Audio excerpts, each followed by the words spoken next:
Bonjour à vous, bienvenue pour ce 7e challenge des confinés mais créatives.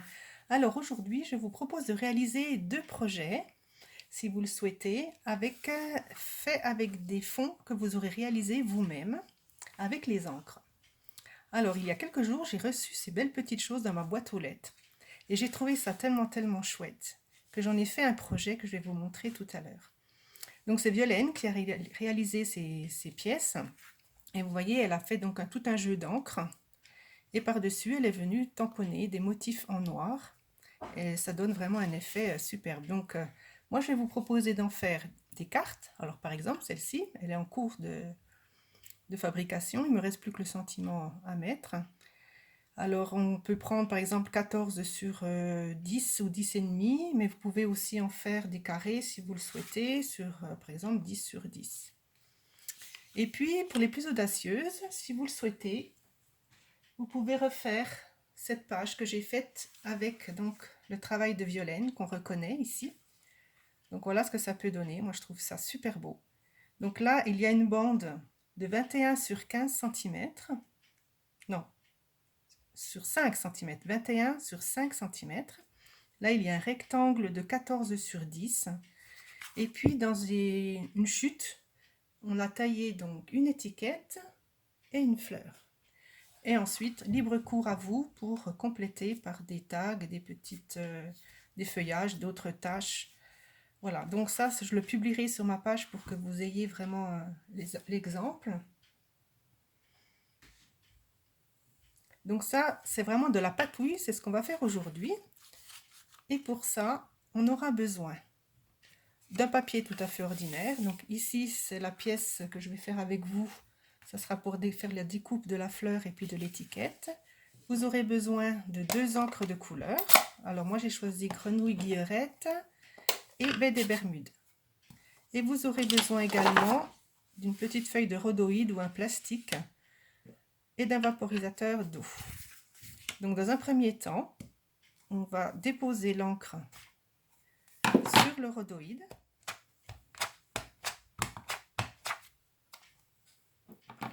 Ensuite, on va vaporiser d'eau.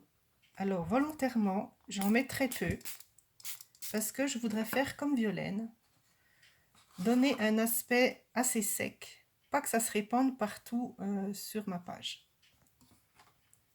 Et une fois qu'on a mis l'eau, il suffit d'aller chercher la peinture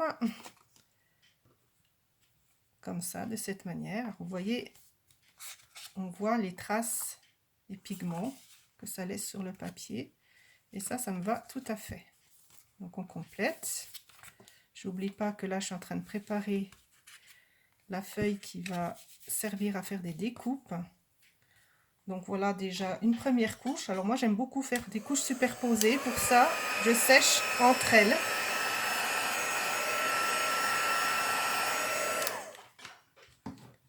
Là, je peux refaire quelques taches par ici. Voilà.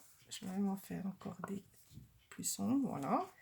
Et puis, quand il n'y a pas assez d'encre, il suffit d'en remettre. Et là, pour la suite, j'aimerais maintenant faire un peu plus délavé. Donc, je vais mettre plus d'eau. Et je vais venir chercher comme ça. Voilà, ça va remplir les espaces blancs que je souhaite. Voilà.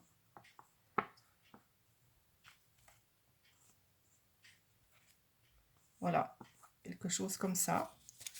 C'est sympathique. Je sèche une dernière fois.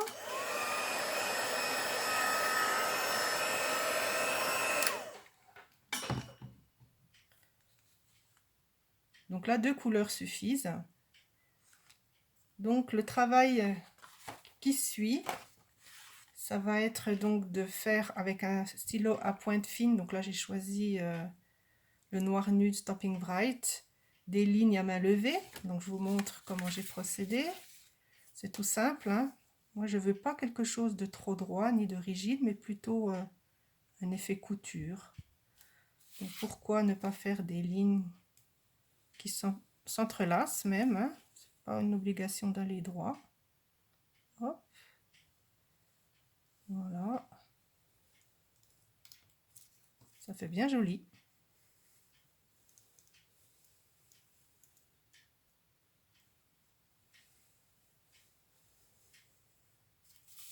Et je termine ici.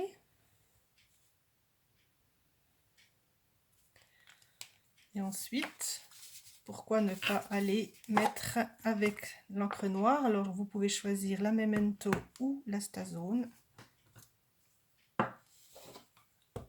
Choisissez vos plus beaux tampons. Alors moi, j'aime beaucoup les taches, hein, donc là, je vais forcément rajouter. Même des plus fines encore. Voilà. Et on peut agrémenter tout ça de feuillages, de papillons. C'est ce que j'ai choisi. Alors, par exemple, le bordé de gentillesse qui était au catalogue jusqu'à présent.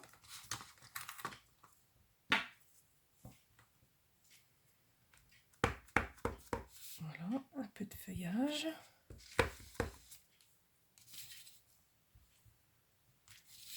Et on continue comme ça jusqu'à ce qu'on soit satisfait du résultat.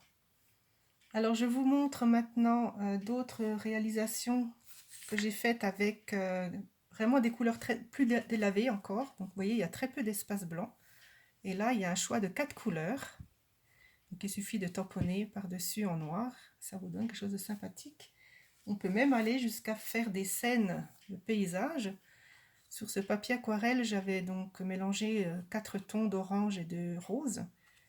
Et puis ça m'a donné l'idée de mettre les montagnes, quelques tampons de sapin et de combler le vide qui était blanc avec un peu d'encre bleue. Et puis on se croirait au bord d'un lac de montagne. Donc voilà, des petites choses que vous pouvez faire. Je trouve ça super beau. Donc à votre choix, soit des cartes, soit le projet que j'ai réalisé que vous pouvez suivre à la lettre. Donc j'ai commencé par positionner les 2 morceaux de papier faits avec les fonds. Les dimensions de la photo ici, c'est plutôt standard jusqu'à 10-15. Et puis ensuite, je les pose virtuellement sur la page. Je tamponne les taches une fois que je les ai retirées. Et après, je peux commencer à coller. Voilà. Alors, ça serait vraiment avec beaucoup de plaisir que j'irai regarder vos petites réalisations. N'oubliez pas de les poster sur ma page donc dans les prochains jours. À bientôt. Merci beaucoup.